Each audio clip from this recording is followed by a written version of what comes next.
가져다가 장사하고 가서 예수께 아뢰니라. 아멘.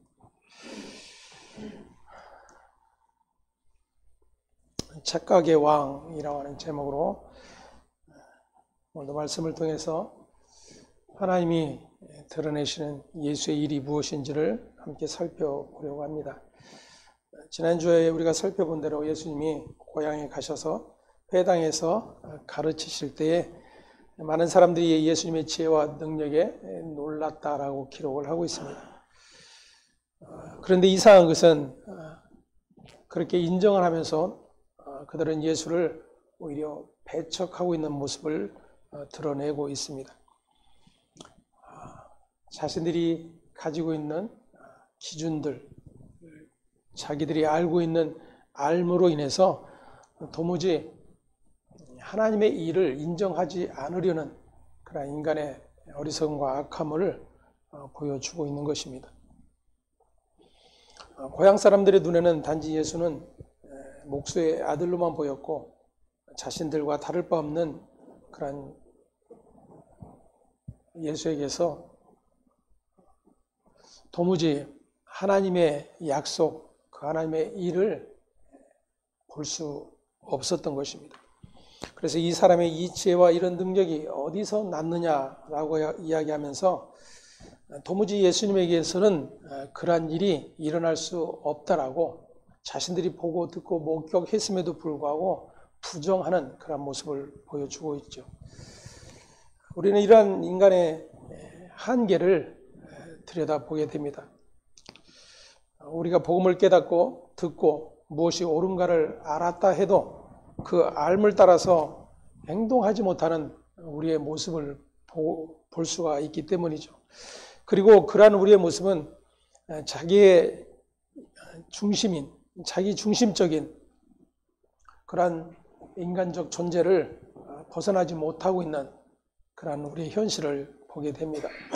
그럼에도 불구하고 교회를 다니고 때로는 신앙생활을 잘 하고 있기 때문에 우리는 하나님의 은혜 안에 있음을 그리고 그의 이끄심 안에 있다라고 하는 사실들을 믿음으로 고백하고 또 믿음의 삶을 잘 살고 있다라고 착각을 하게 되는 것입니다.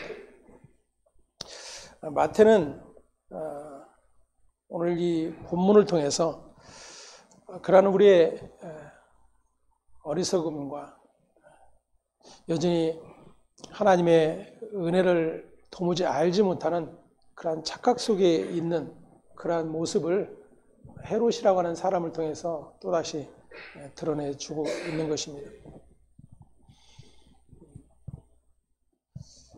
세례 요한의 이 목베어 죽임의 사건은 지금 이제 예수님이 고향에 가서 말씀을 전하고 가르치신 후에 일어난 사건이 아니에요. 이미 훨씬 전에 일어난 사건입니다. 그럼에도 불구하고 마태는 그 이야기를 지금 예수를 배척한 내용 뒤에 붙여 기록을 하고 있고 다른 복음서 역시도 마찬가지로 그렇게 기록을 하고 있는 것을 보게 됩니다. 그러면 왜 지금 예수님이 배척당하고 있는 그러한 현실 앞에 세례자 요한의 목베어 죽임당한 사건을 기록을 해놓고 있는가 하는 것입니다.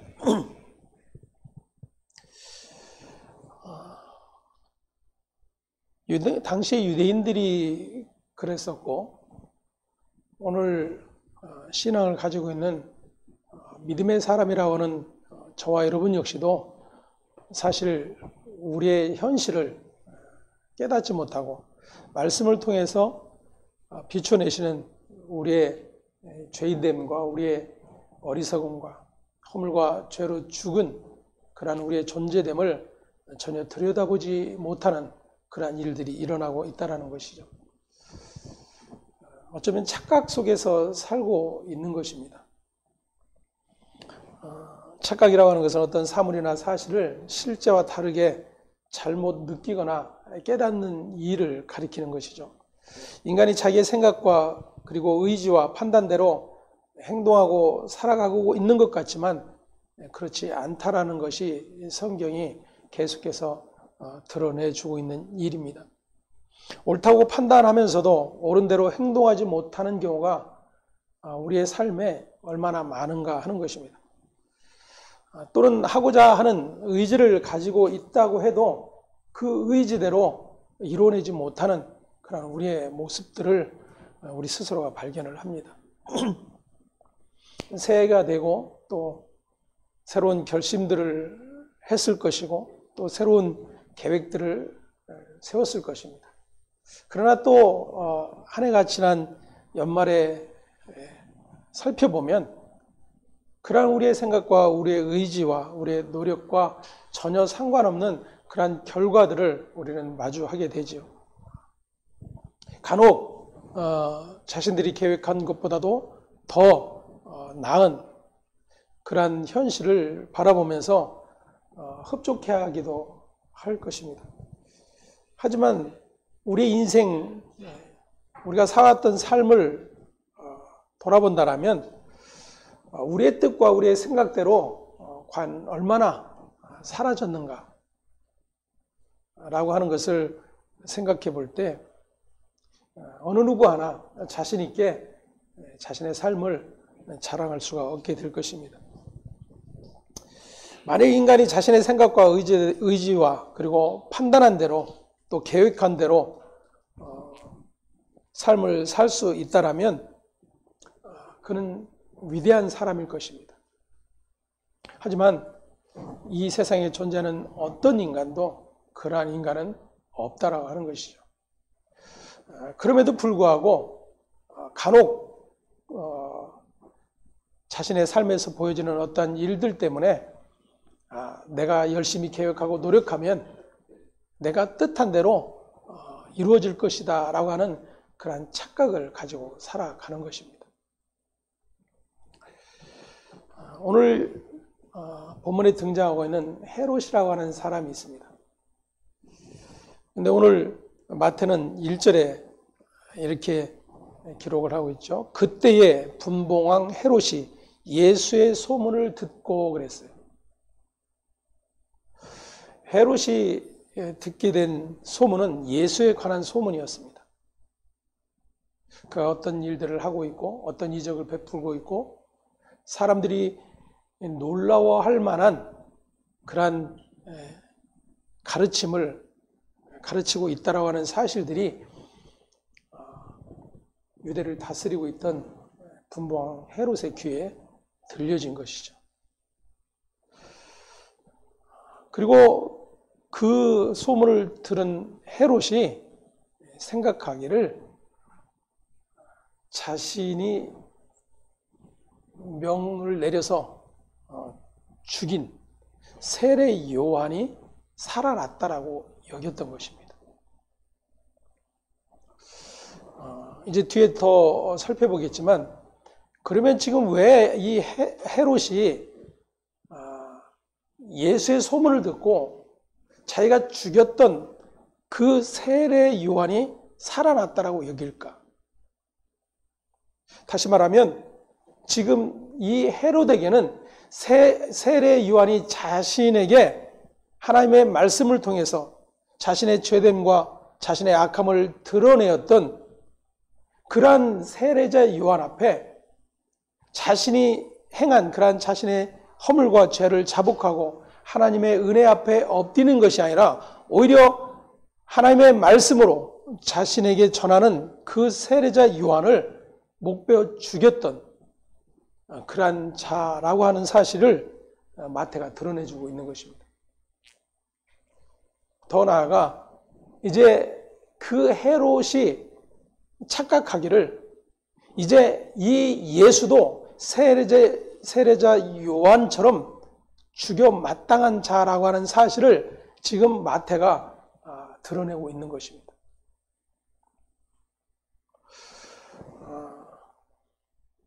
복음서는 계속해서 예수가 이 땅에 오셨고 이 땅에 사시면서 행하신 일들과 그리고 예수가 이 땅에 오신 목적의 자리인 십자가의 죽음의 자리를 향해서 나아가는 그 모든 과정을 기록을 해놓고 있습니다. 다시 말하면 모든 것이 하나님의 언약으로 이 땅에 오신 예수 그리스도에게 초점이 맞춰져 있는 것입니다. 때문에 먼저 우리가 생각해야 될 것은 세례자 요한의 순교적인 부분에 대한 것입니다.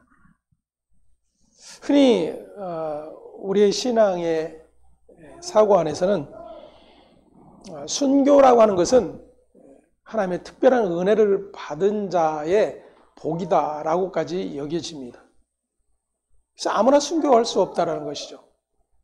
그리고 하나님의 말씀, 하나님의 복음 때문에 순교한 자의 영광은 하늘에서도 해같이 빛날 것이다 라고 하는 그러한 생각들을 가지고 있는 것입니다. 일반적으로 신앙생활하다가 죽음을 맞이한 사람과 예수 그리스도의 복음을 위하여 목숨을 잃은 순교자의 상급이 다를 것이다라고 당연하게 생각을 하는 것입니다. 이 같은 생각은 하나님의 아들 이 땅에 보내신 하나님의 뜻과 그리고 그 하나님의 뜻에 이 땅에 오셔서 아버지의 모든 뜻을 십자가를 통해서 완성해내신 예수 그리스도와 전혀 상관없는 일이라고 하는 것을 먼저 알 수 있어야 합니다. 다시 말씀드리면 성경은 순교자에게 관심을 두지 않아요. 그가 어떤 죽음을 맞이했는지 거기에 관심을 기울이지 않는다는 것입니다. 그러면 아마 이런 생각들을 하게 될 것입니다. 열심히 신앙생활하는 사람과 그렇지 않은 사람이 그러면 어떤 차이가 있을까? 성경은 차이가 없음을 말씀을 해주고 있어요. 우리는 분명한 차이를 둡니다. 우리는 분명한 가치를 부여하고 있습니다. 그래서 순교를 당하여 죽음을 맞이한 믿음의 사람들과 겨우 부끄러운 구원을 얻은 사람과는 다르다라고 분명히 여깁니다. 그런데 문제는 우리의 그러한 생각과 우리의 그러한 가치가 아니라 성경이 무엇라고 말씀하시는가요?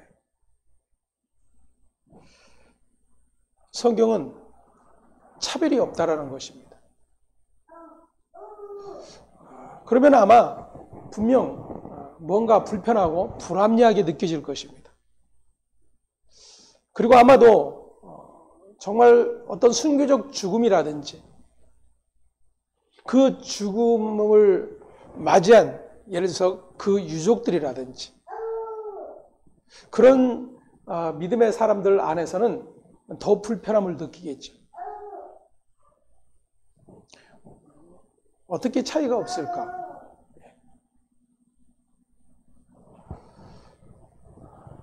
그래서 우리는 수많은 착각을 하며 살아가는 것입니다. 마치 우리가 생각하고 믿고 있는 그 믿음이 옳은 것인 줄 알고 그리고 그렇게 열심히 신앙생활하면 하늘에서도 좀 더 뭔가 다른 대접을 받을 수 있을 것이라는 그러한 착각을 하며 살아가는 것입니다. 가장 단순하게 한번 제가 질문을 해보겠습니다. 예수님이 십자가에 달려 죽으셨습니다. 그것은 하나님 아버지의 뜻이었어요. 그 아버지의 뜻은 하나님을 버리고 자신이 하나님처럼 되어 살겠다라고 하나님을 버리고 에덴을 뛰쳐나온 그러한 존재에게 하나님은 다시금 하나님의 영원한 생명을 부여해 주시기로 작정을 하셨습니다. 근데 그 작정됨 안에 하나님의 아들을 보내심이 있어요. 그리고 그 아들은 이 땅에 오셔서 그 하나님의 작정하심을 이루시기 위하여 십자가에 달려 죽으셨습니다. 자, 그런데 예수님이 십자가에 달려 죽으실 때에 내가 죽음으로 인해서 이제 하나님의 그 영원한 생명을 얻게 될 자들이 있는데 그들이 누군가를 예수님이 구분해 놓으셨는가 하는 거예요. 너희는 그동안 하나님의 모든 말씀들을 잘 믿고 순종하고 열심히 신앙생활 잘 했으니 너에게는 죄사함의 은혜가 있을 것이다. 너는 신앙생활 제대로 못했고 열심도 내지 않았으니 너에게는 자격을 부여하지 않겠다. 뭐 이런 구분을 하셨는가 하는 거예요. 예수님이 십자가에 죽으시면서 하신 말씀은 다 이루었다입니다. 예수님의 그 다 이루심 안에 하나님의 은혜의 부르심을 받은, 하나님의 택하심을 받은 이들이 있는 거예요. 그들이 순교를 했던, 순교를 하지 못했던, 믿음을 잘 살아냈던, 그렇지 못했던, 그것이 기준이 아니에요.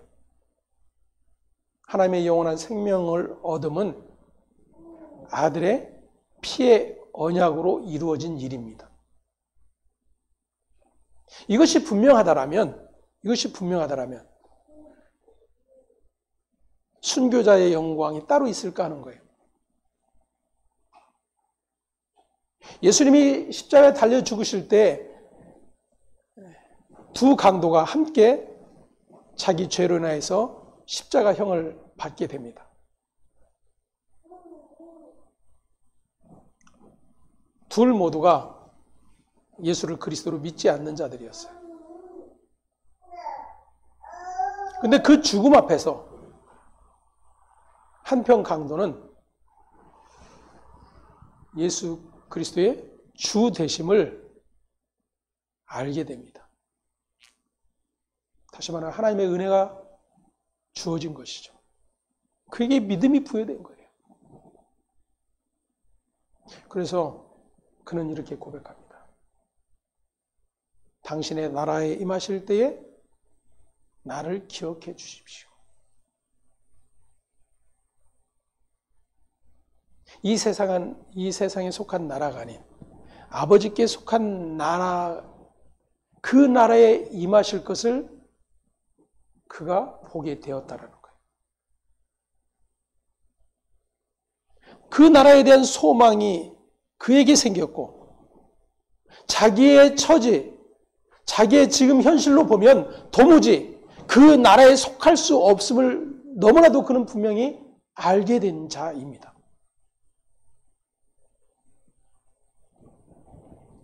그래서 예수를 붙들고 이야기하는 거예요. 나를 기억해 주십시오. 다시 말하면 나를 구원해 주십시오라는 표현인 것이죠. 예수님이 말씀하십니다. 그에게 그렇게 하시겠다고 말씀하세요.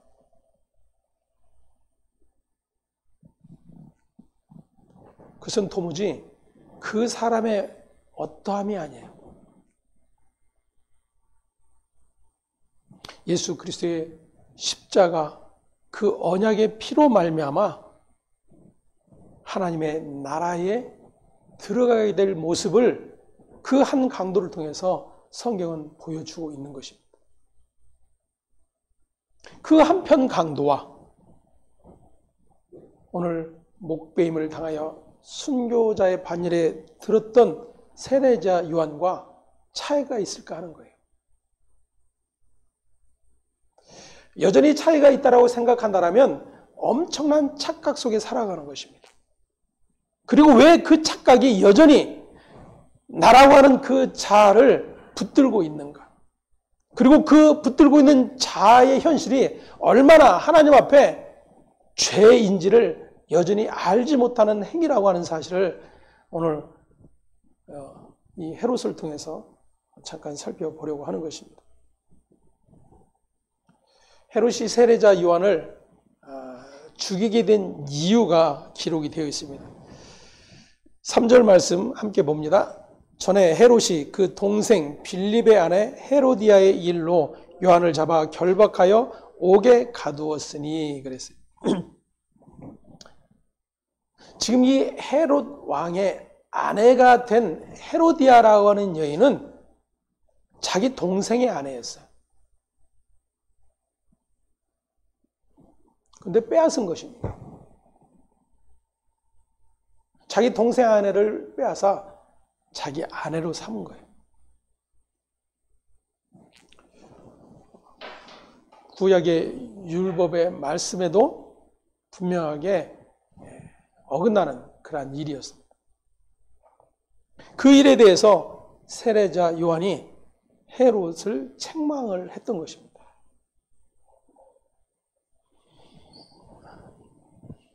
오절에 보면 헤롯이 요한을 죽이려 하되 무리가 그를 선지자로 여김으로 그들을 두려워하더니 그랬어요. 이 헤롯은 자신의 눈에 가시 역할을 하는 세례자 요한을 죽이고 싶었어요.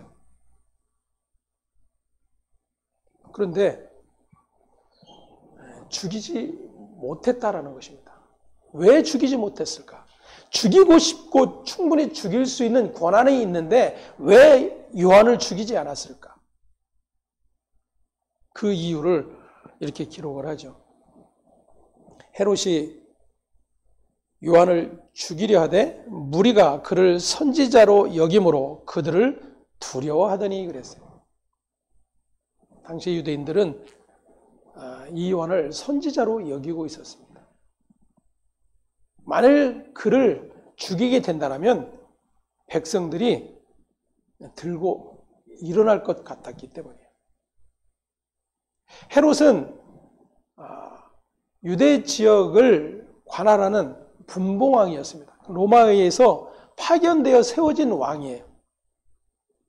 때문에 그가 백성을 잘 다스리고 유대인들이 특히나 그 민심을 어지럽히지 않도록 잘 관리해야만 로마의 신임을 계속해서 얻을 수가 있는 자였어요. 그래서 헤롯 가문은 유대인들의 환심을 사기 위해서 허물어졌던 성전을 다시금 복원하는 일도 했던 것입니다. 무려 43년 동안 지었다 그랬죠. 그토록 유대인들의 환심을 사고 그들의 마음을 잘 다독여야 자신의 명예, 자신의 왕의 직분을 계속해서 유지할 수 있기 때문이었어요. 그래서 정작 이 세례자 요한을 죽여 자신의 그 마음을 풀고 싶은데 그것보다는 자기의 명예와 자기의 모든 가치가 더 소중했기 때문이에요.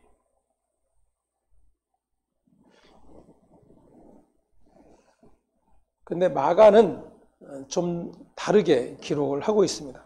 마가복음 6장 19절에서 20절 말씀 함께 보겠습니다.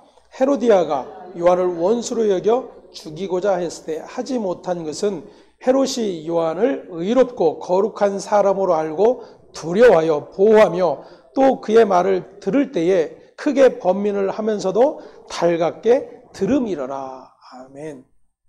마태오는 좀 전혀 다른 모습을 그려내주고 있죠. 오히려 헤로디아가 요한을 죽이려고 하고 있습니다. 반면에 헤롯은 요한을 의롭고 거룩한 사람으로 알고 두려워했다라고 기록하고 있고 심지어 보호하며 그의 말을 들을 때 크게 번민하면서도 다시 말하면 괴로워하면서도 달갑게 들음이러라 이렇게 이야기하고 있어요. 즉 헤로디아가 세례자 요한을 죽이고 싶었는데 헤롯 때문에 죽이지 못한 것처럼 그렇게 기록을 하고 있습니다. 오늘 본문 5절과는 좀 상반된 그러한 내용처럼 보여집니다. 만일 헤롯에게 어떤 다른 사건이 없었다면 백성들을 두려워하는 것 때문에 요한을 끝까지 죽이지 못했을 것입니다. 그런데 한 사건이 발생이 되죠. 헤로디아의 딸이 잔치 자리에서 아주 사람들을 감동시킬 만한 그런 멋진 춤을 추었던 것 같습니다. 그곳에 모인 모든 사람들이 기뻐하면서 많은 칭찬을 했겠죠. 기분이 좋아지는 헤롯이 딸에게 이야기합니다. 7절에 보니까 헤롯이 맹세로 그에게 무엇이든지 달라는 대로 주겠다 약속을 합니다. 근데 이 약속을 그냥 딸과 개인적으로 한 것이 아니에요. 그곳에 모인 모든 사람들 앞에서 공식적으로 이야기를 한 것입니다.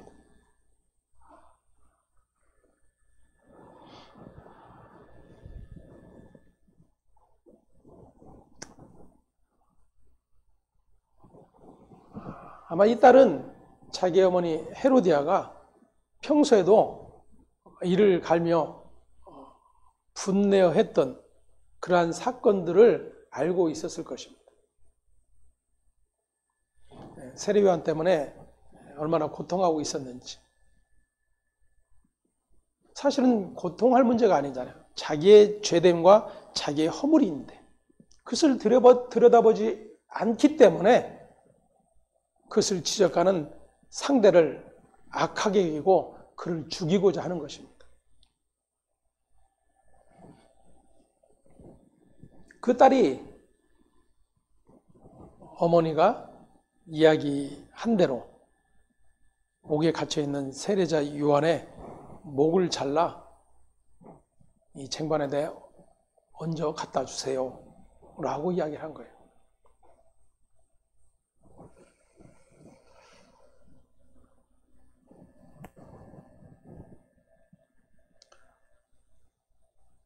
마가의 표현대로라면 요한을 의롭고 거룩한 사람으로 알고 두려워하고 보호하려고 했던 헤롯이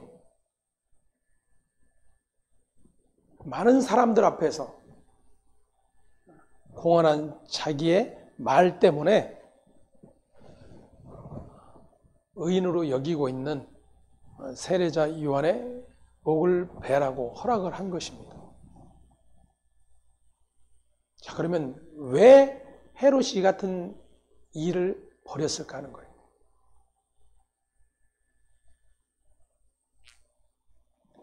요한을 분명히 의롭고 거룩한 사람으로 알고 두려워하고 보호하려고 했던 사람임이 분명한데 왜 그 요한의 목을 베라고 명을 내렸을까?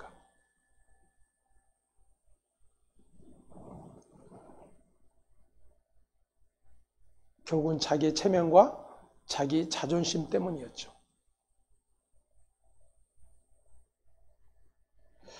아, 13장 마지막에 예수님이 고향에 가서 말씀을 가르치실 때에 그것을 보고 들었던 고향 사람들이 예수의 가르침에 놀라워했습니다. 근데 그들은 그 예수의 말을 계속해서 들으려 하지 않았어요.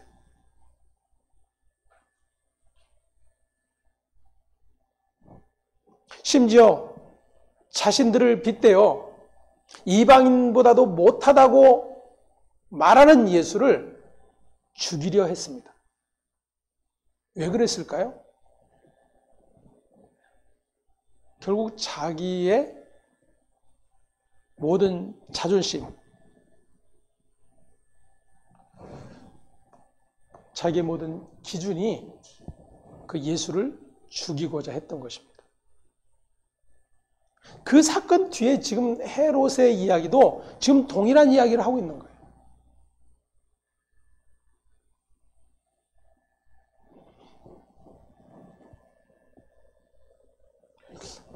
우리가 한번 이런 질문을 해볼 수 있습니다. 그러면 세례자 요한을 죽인 사람이 누구일까? 헤로디아일까요? 아니면 헤롯일까요? 아니면 헤롯의 딸일까요? 우리는 누군가를 대상으로 지목을 할 것입니다. 분명히 원인자가 있다라고 여기는 것이죠. 셋 중에 하나.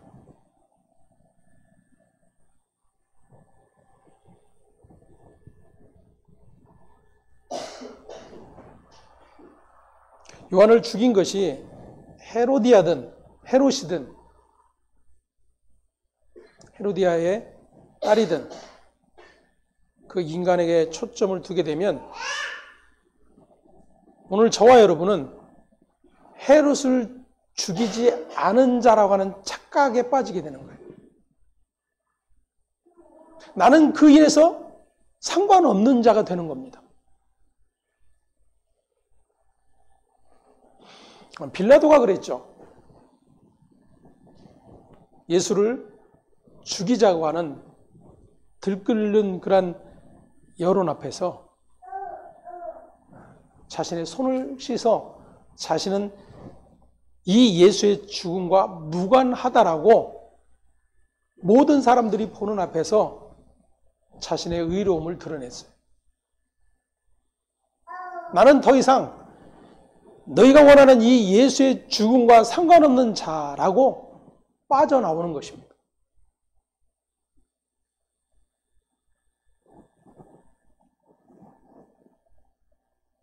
엄청난 착각인 거죠. 헤롯 역시도 마찬가지고 빌라도 역시도 마찬가지고. 근데 더 큰 문제는 저와 여러분이에요. 저와 여러분. 우리는 성경을 보면서 이 세례요한의 순교의 사건을 보면서 안타까워하고 심지어는 왜 하나님은 이 요한을 그렇게 비참하게 죽도록 내버려 두셨는가? 오히려 하나님의 불의에 대한 생각들을 갖게 되기도 합니다.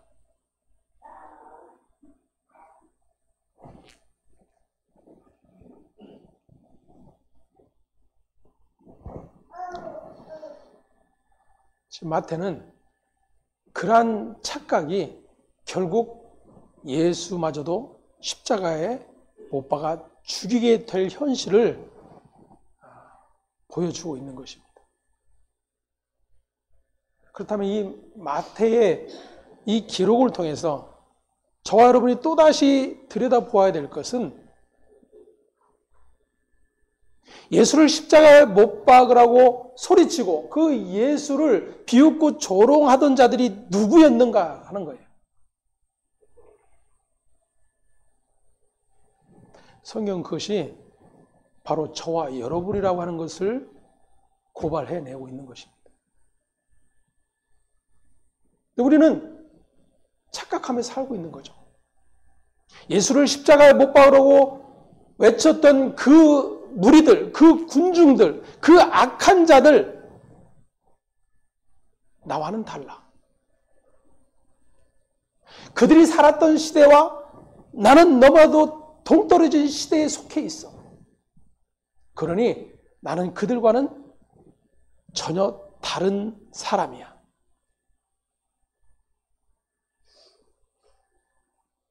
이것이 우리의 신앙의 자리라면 우리는 도무지 하나님이 왜 아들을 십자가에 못 박아 죽이셨는가에 대한 알은 가지고 있을지언정 그 예수를 죽여야만 하는, 그래야 속 시원해지는 우리의 죄된 현실을 들여다보지 못하게 되는 것입니다. 그런 자가 어떻게 예수를 구하겠어요? 십자가 한편의 강도처럼 나는 도무지 이 현실 앞에서 하나님의 나라에 임할 가능성이 조금도 없다는 사실이 확인되어질 때에 당신의 나라에 임하실 때 나를 기억해 달라고 하는 그런 외침이 나오게 되는 것입니다. 성경은 그걸 믿음이라 그러는 거예요. 그걸 믿음.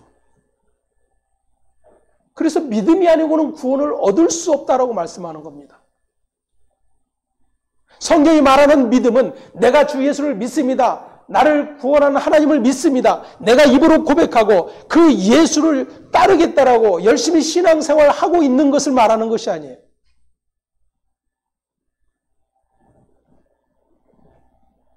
믿음은 나의 전 자아의 존재를 부정합니다.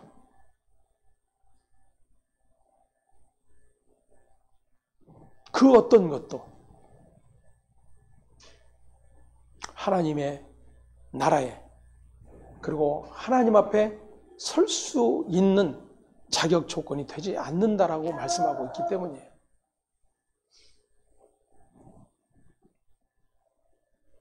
하지만 우리는 늘 우리가 믿음 있는 사람처럼 내 고백과 내 신앙의 모든 삶을 통해서 내가 그리스도인이며 천국 갈 자격이 주어진 사람처럼 착각하도록 만들었어요. 그래서 계속 그 믿음으로만 보는 거예요. 나는 천국 갈 수 있어. 나는 하나님을 믿지 않는 세상에 있는 사람들과는 다르게 나를 보실 거야. 내가 좀 더 기도하고 내가 열심히 충성하고 내가 열심히 헌신하면 하나님은 나를 더 기쁘게 바라보실 거야.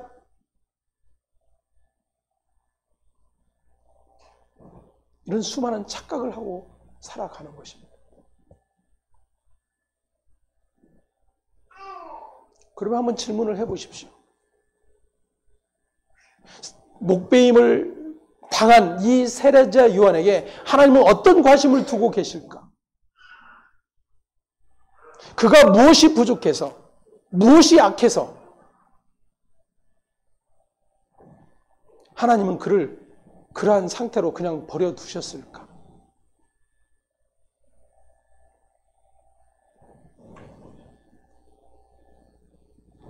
세례자 요한이 외쳤던 것처럼 그는 오직 하나님이 보내실 자, 그 그리스도의 길을 준비하는 역할로만 존재했어요.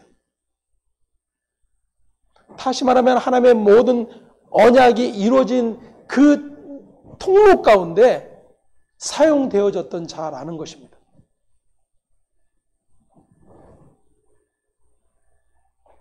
그런데 그의 인생의 결국은 무엇입니까?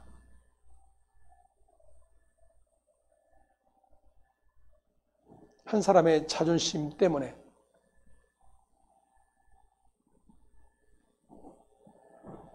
그것도 비참하게 목배임을 당하여 죽는 결국을 맞이했다라는 거예요.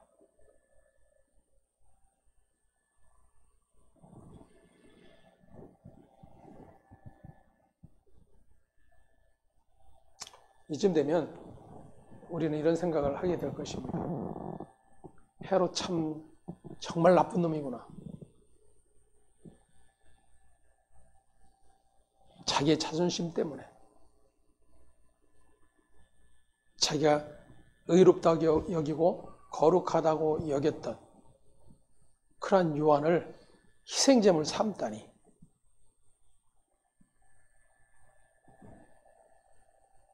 여러분, 그 같은 생각은요, 나의 책임을 헤롯에게 돌리는 일이에요. 하나님의 말씀은 언제나 하나님을 거역하고 하나님 앞에 원수된 죄인된 저와 여러분을 향해서 말씀하시고 계시기 때문입니다. 근데 우리가 하는 일은 그 말씀 앞에서 거울을 들고 뭐 하는 거예요? 나를 들여다보는 것이 아니고 우리는 무엇 하는 겁니까? 거울을 잽싸게 돌려서 반사. 헤롯에게로 반사, 빌라도에게로 반사, 저 믿음 없는 신자에게로 반사.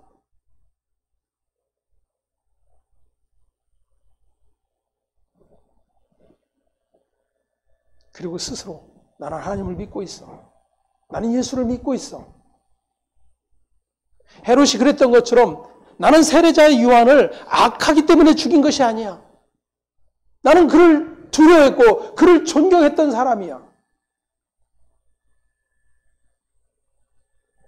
상황이 나를 어쩔 수 없이 그렇게 만든 거야.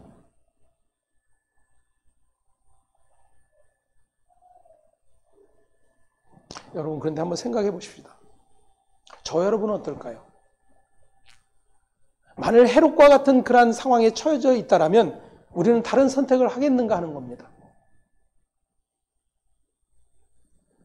자신이 공헌한 그 공헌을 없던 것으로 돌리고 여전히 세례자 요한을 의롭고 거룩한 사람으로 이야기하고 계속 그렇게 대우하겠는가 하는 거예요.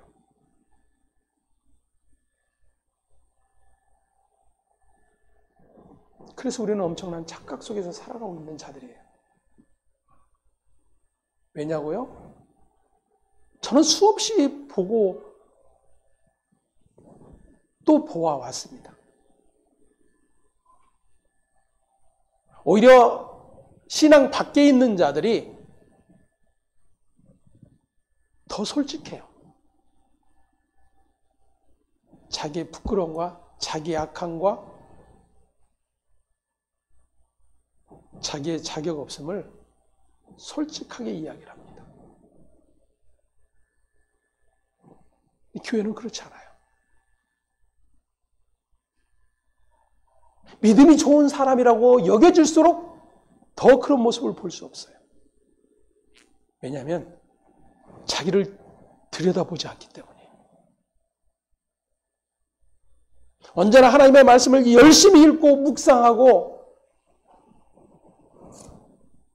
교회 모든 일에 헌신하고 있는데 언제나 반사하는 거죠, 반사.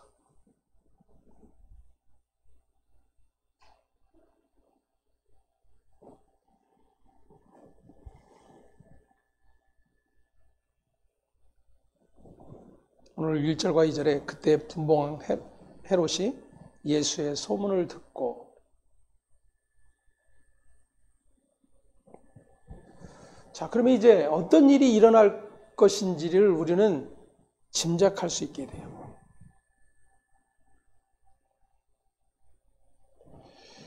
세례자 요한을 죽였던 헤롯, 그가 왜 헤롯을 죽였었는지. 근데 이 예수를 통해서 그 헤롯이 보여지는 거예요.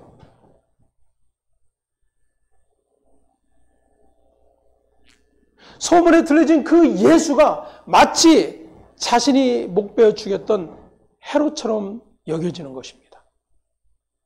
자, 그러면 결과는 어떻겠어요? 동일한 결과가 일어나는 겁니다.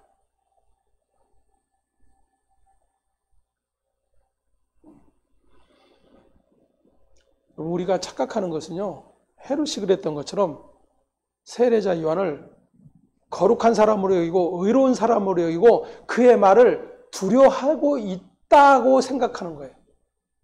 마치 하나님의 말씀을,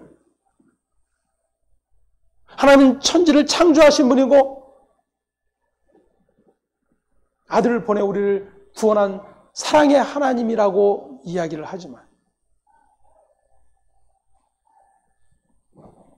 나에게 나의 죄됨과 나의 악함과 나의 허물을 들추어내시면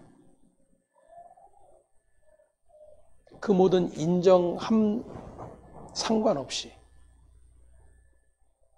우리 안에서 일어나는 일은 반발이에요, 반발.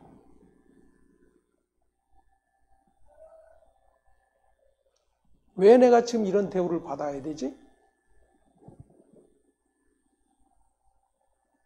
저런 사람은 오히려 더 나은 것 같은데.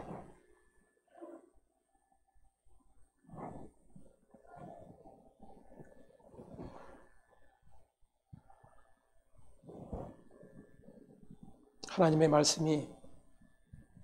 말씀을 우리 가운데 비춰진 이유는 하나님 앞에서의 나의 존재가 어떠한 존재인지를 들여다보게 하신 이유인 것입니다.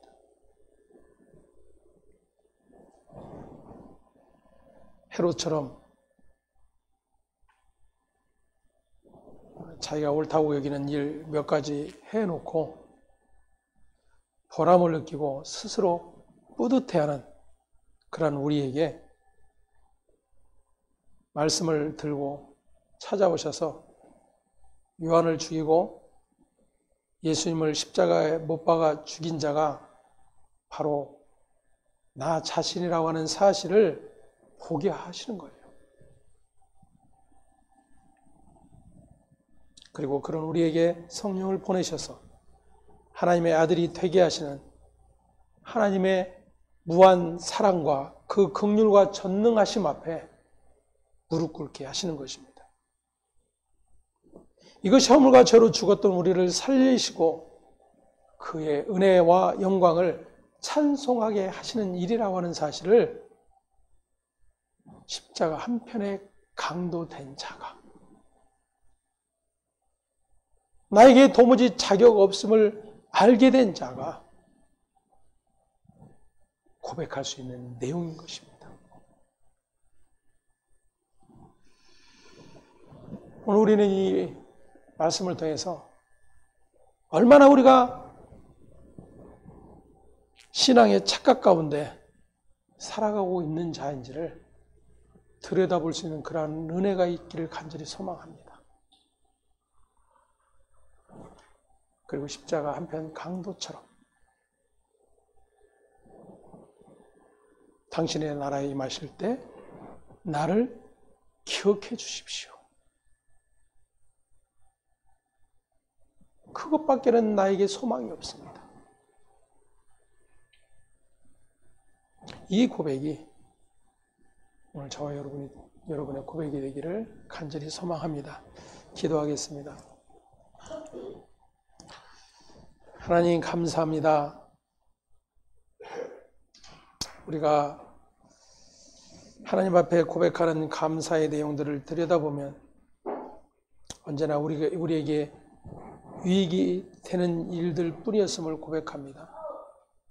어제보다는 오늘이 잘됨을 감사하고 남들보다 더 평안케 된 것을 감사하고 고통이 없음을 감사하고